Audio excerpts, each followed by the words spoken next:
나답과 아비후가 그 다른 불을 들이다가 하나님의 불에 살라진 이후에 그 남은 아들들, 그리고 아론과 그 남은 아들들은 이제 계속해서 하나님께 이 남은 예배들을 드려야 했습니다.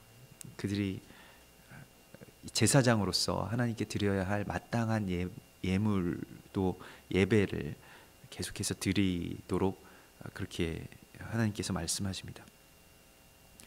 그래서 오늘 그날의 그 제사장들은 스스로 슬퍼할 그러한 권리가 없고 하나님께 온전히 속한 소유로서 자신들을 하나님께 드리는 선포를 해야 했습니다. 이것이 바로 이 소제물에 남은 것들, 그리고 그 화제물에 남은 것들을 먹는 일이었습니다.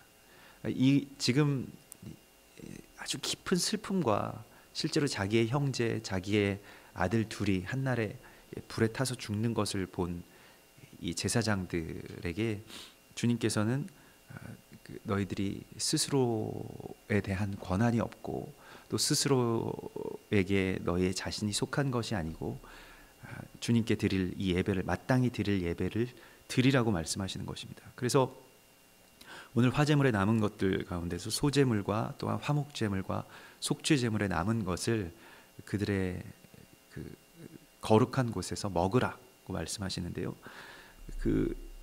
첫 번째로 이제 소제물에 남은 것을 먹으라고 말씀하시는데 너희는 그것을 취하여 누룩을 넣지 말고 제단 곁에서 먹으라고 말씀하십니다. 레위기 2장 3절에서 소제물에 남은 것은 아론과 그의 자손에게 돌릴지니 이는 여호와의 화제물 중에 지극히 거룩한 것이니라. 또 레위기 6장 18절에서 아론 자손의 남자는 모두 이를 먹을지니 이는 여호와의 화제물 중에서 대대로 그들의 영원한 소득이 됨이라. 이를 만지는 자마다 거룩하리라고 말씀하십니다. 그래서 지극히 거룩한 것, 코데시라고 거룩하다 이렇게 두 번을 쓰게 되는데요. 이것은 완전하게 하나님께 속한 것을 의미합니다. 이 땅의 것이 아니라 더 이상 이 땅의 것으로, 땅에 반쯤 걸쳐진 것으로 그저 거룩하지만 그러나 이 땅에도 속한 것으로 말씀하지 않고 거룩하다 하시는 것은 완전한 하나님의 영역 가운데 있는 또 하나님의 소유, 또 하나님의 것임을 선포하는 것입니다. 이 거룩하게 된 것을 제사장들만이 먹으라고 하는 것은 결론적으로는 제사장들이 하나님의 산 제물이라는 것을 선포하는 것입니다. 하나님께서 그것을 태운 향기를 받으시고 나머지의 것을 제사장들에게 먹게 하심으로써 제사장들을 받으십니다. 그 남은 것을 먹은 제사장들을 하나님께서 받으시는 것입니다. 제사장은 하나님께 속한 것이고 제사장이 그것을 먹는 행위는 이제 그 제물들을 하나님께서 기쁨으로 받으시고 또한 그 제물들의 뒤에 나오겠지만 그것이 속제물에 남은 것이라고 한다면 그 제물들의 그 속죄, 죄를 또한 제사장이 자기 안에 채우고 그러나 그 제사장이 죄 없음을 하나님께서 그 죄 없는 하나님의 거룩한 소유로 받아주시는 것, 이것이 바로 거룩하다 하신 것의 의미입니다. 그래서 하나님께서 이것을 다 취하시는 것이 아니라 그 나머지의 것들을 남기셔서 그것을 산 제물화하여서 받으시는 것, 예수 그리스도의 제사와 같은 그 제사를 담당하는 것이 바로 이 제사장들의 의무였습니다. 그러니까 소제물의 거룩함을 먹는 제사장들은 이 거룩하다 한 하나님의 것을 먹는 존재이고 곧 하나님의 소유라는 것입니다. 그래서 그들은 스스로를 주관할 수 없고 그 거룩함을 먹은 존재로서 살 수 있다는 것입니다. 그런데 이 거룩함을 먹는 존재로서만이 하나님 앞으로 나아올 수 있는데 나답과 아비후는 자신들이 그 거룩함을 채워야 할 산 제물로서의 육체에 자신들의 것을, 포도주와 독주를 취하였다는 것입니다.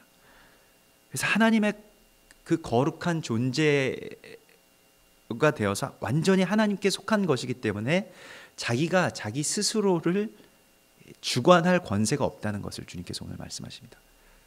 자기 스스로 슬퍼할 권세도 없고 자기 스스로 자기 자신을 파괴할 권세가 없는 것입니다. 예전에 그 프랑스와즈 사강이 나는 나를 파괴할 권리가 있다, 나는 나를 파괴할 권세가 있다라는 것을 그 마약 그 복용 혐의로 재판 받을 때 재판장에서 한 그 진술인데요. 그러나 우리가 하나님께 온전하게 속한 자가 되었을 때 나는 스스로를 주관하거나 파괴하거나 나 자신의 소유권을 내가 주장할 수 없다고 주님께서 말씀하십니다. 그것은 오직 주님께 속한 권세라고 말씀하시죠.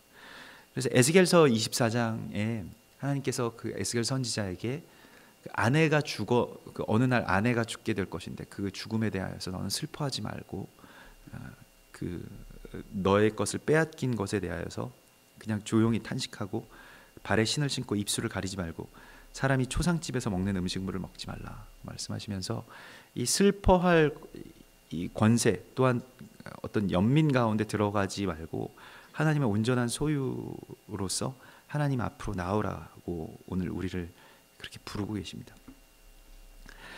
그래서 이 화재물 중 내 소득과 내 아들의 영원한 소득 이것은 그냥 우리가 뭘 그 취하고 우리가 뭘 그 노동의 대가로 받고 이러한 개념이 아니라 하나님께 온전하게 속하였음을 그렇게 선포하고 그렇게 될 권세를 우리 가운데 주신 것입니다. 이것이 영적인 거룩함의 소득인 것입니다. 그러니까 하나님께로 돌릴 권세, 또 하나님께로 돌릴 의무가 우리 가운데 있는 것입니다. 그래서 너희는 그것을 거룩한 곳에서 먹으라. 내가 명령을 받았느니라. 이 먹는다는 것이 전적으로 하나님께 드려졌다라고 하는 것을 완전하게 선포하는 것입니다. 그러니까 이 땅 가운데 어떤 잔재를 남겨두지 아니하고 완전하게 하나님께 속한 것입니다. 이것은 거룩하고 거룩하니 하나님의 것입니다 라는 것을 선포하는 것입니다. 그리고 그 도구로 제사장이 그곳에 있는 것입니다. 레위기서 27장 28절에 보면 어떤 사람이 자기 소유 중에서 오직 여호와께 온전히 바친 모든 것은 사람이든지 가축이든지 기업에 바치든지 팔지도 못하고 무르지도 못하나니 바친 것은 다 여호와께 지극히 거룩함이며 온전히 바쳐진 그 사람은 다시 무르지 못하나니 반드시 죽일지니라 이렇게 말씀하시는데 여기서 온전히 바쳐지다라고 하는 것이 히브리어로 헤렘이라는 단어를 씁니다. 이 헤렘이라는 단어는 그 이후에도 종종 역사서에 등장하게 되는데 어떤 말로 번역이 되냐면 진멸하다라는 말로 번역이 됩니다. 하나님께서 이스라엘 백성들에게 여호수아 7장에서 그 가나안 땅에 들어가서 전쟁을 하게 될 때 이 아이성 전투에서 그 성에 있는 모든 것들을 다 진멸하라고 말씀하십니다. 그 진멸하라고 하신 것은 완전하게 다 하나님께로 돌리라고 말씀하신 것이에요. 헤렘, 그것은 사람이 가질 수 없고 사람이 소유할 수 없고 사람이 주관할 수 없다는 것입니다. 그런데 사람은 끊임없이 하나님의 것을 욕망합니다. 하나님의 영역을 탐하고 또한 하나님의 것, 하나님의 소유가 된 것을 우리의 것으로 다시 취하려고 하는 욕망을 가지고 있는 것이 우리의 원죄의 그 근본입니다. 죄의 근본이죠. 모든 욕망의 근본이죠. 하나님의 것을 취하려고 하는 것. 그런데 예배는 하나님의 것이 완전히 하나님의 것입니다 라고 선포하는 것이 예배이고 거기에 그 가장 거룩한 곳의 선자들이 바로 왕과 같은 제사장들인 우리들의 모습인 것입니다. 그래서 이 진멸하는 제사를, 이 완전한 소멸의 제사를 자기 자신 안으로 그것을 완전히 먹음으로써 진멸시키는, 이 땅에서 완전 진멸시키고 하나님의 것으로 온전하게 돌려드리는 그 제사를 실제로 하나님께서 백성들에게 요구하실 때 이스라엘이 가나안 땅을 점령하는 그 점령 전쟁 가운데서 이 전쟁을 예배로 하나님께 드리기를 원하실 때 하나님께서 그 첫 번째의 그러한 전투, 첫 번째의 전쟁은 이 가나안 성에서 여리고 성을 점령하는 것이었지만 그 여리고 성에서부터 시작된 그 점령들에서 사람의 것으로 이것을 소유로 취하지 말고 하나님의 것으로, 하나님의 완전한 전쟁으로 돌리라.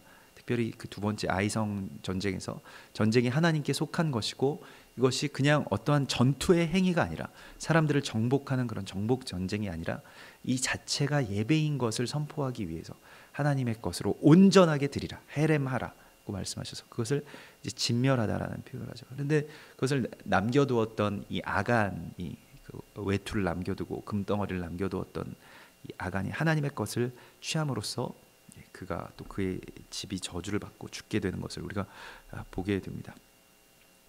마찬가지로 사무엘상 그 15장에서도 암몬 자손을 하나님께 헤렘하라고 말하였을 때 하나님의 명령을 지키지 않은 사울이, 그의 그 소와 뭐 염소, 나귀들의 울음소리가 이제 들리는 것이 사무엘 선지자를 통하여서 그 하나님의 말, 그 진노로 돌아오게 되죠. 그래서 내가 너를 버릴 것이다라고 하나님께서 말씀하시는데요.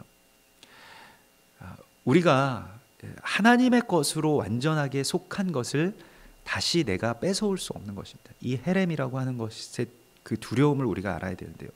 이것이 이제 계속 그 오늘 그 레위기 10장의 나답과 아비후의 죽음으로부터 시작된 이 예배와 하나님께 속한 것을 우리가 취하려고 하는 그런 욕망 사이의 그 긴장과 그 두려움을 우리가 갖기를 하나님께서 원하시는 것입니다. 계속 이러한 일들이 있죠.